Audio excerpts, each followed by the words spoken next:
Why have humans always looked to the heavens for signs of their destiny? From the earliest civilizations, the stars were more than lights in the sky. They were messages, codes, and prophecies.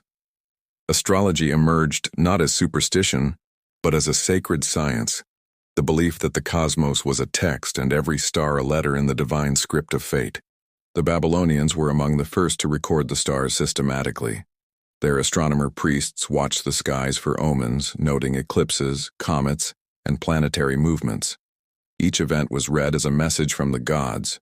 Jupiter meant rulership, Venus fertility, Saturn hardship. The heavens became a divine tablet, and kings relied on astrologers to guide wars, harvests, and laws. In Egypt, astrology intertwined with religious calendars. The rising of Sirius marked the Nile's flood, the lifeblood of the land. Star clocks painted on tombs mapped hours of the night, guiding souls in the afterlife.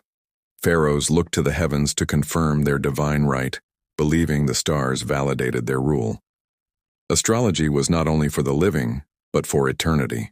The Greeks inherited and expanded Babylonian astrology, giving it philosophical depth.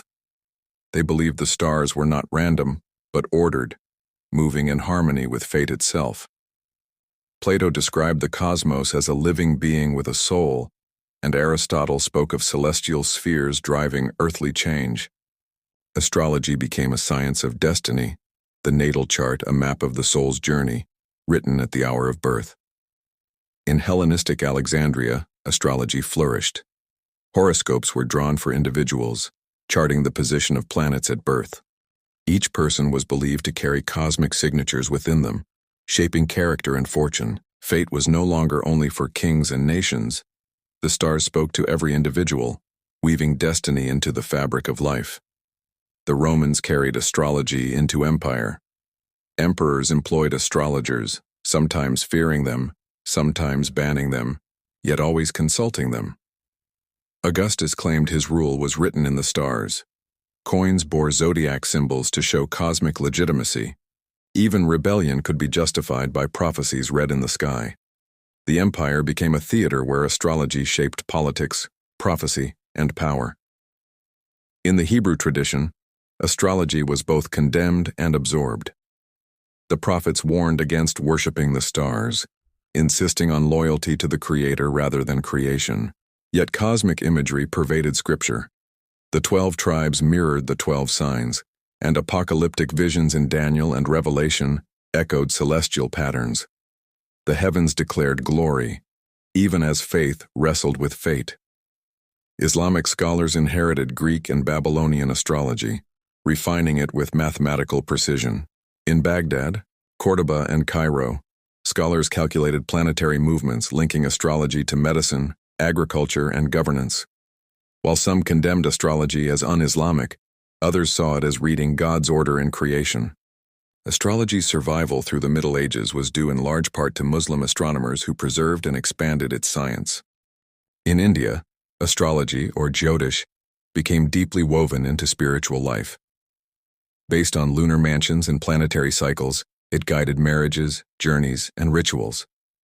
Karma and cosmic cycles intertwined.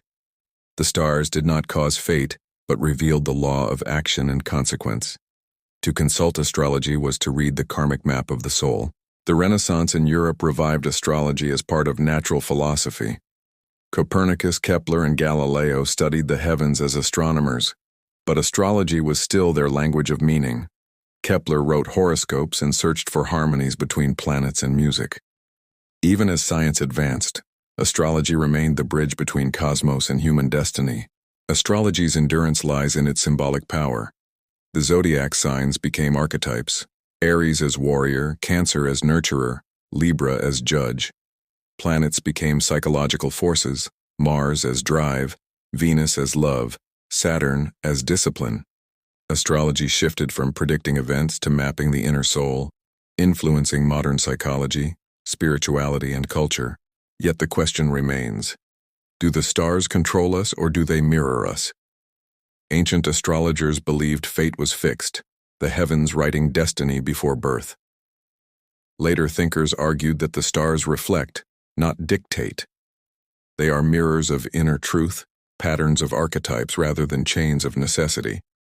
The debate continues, just as it did in temples and courts thousands of years ago.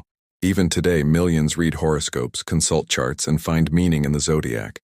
Astrology speaks not to literal causation, but to the human desire for connection, pattern, and story. It tells us that our lives are not isolated but part of a greater design, written in stars older than time. The history of astrology shows us that prophecy was never only fortune-telling. It was theology, science, and philosophy, a way to read the cosmos as divine scripture. Kings, priests, and common people alike found guidance in the sky. Whether as omens of war or symbols of the soul, the stars were our eternal prophets. Why have we always looked to the stars for answers? Because in their light we see more than matter. We see meaning. We see the story of destiny, of cycles, of our place in the universe. Astrology is humanity's oldest prophecy, the conviction that the cosmos speaks and that we are written into its eternal script. This is the story of prophecy and the stars, astrology, fate, and divine order.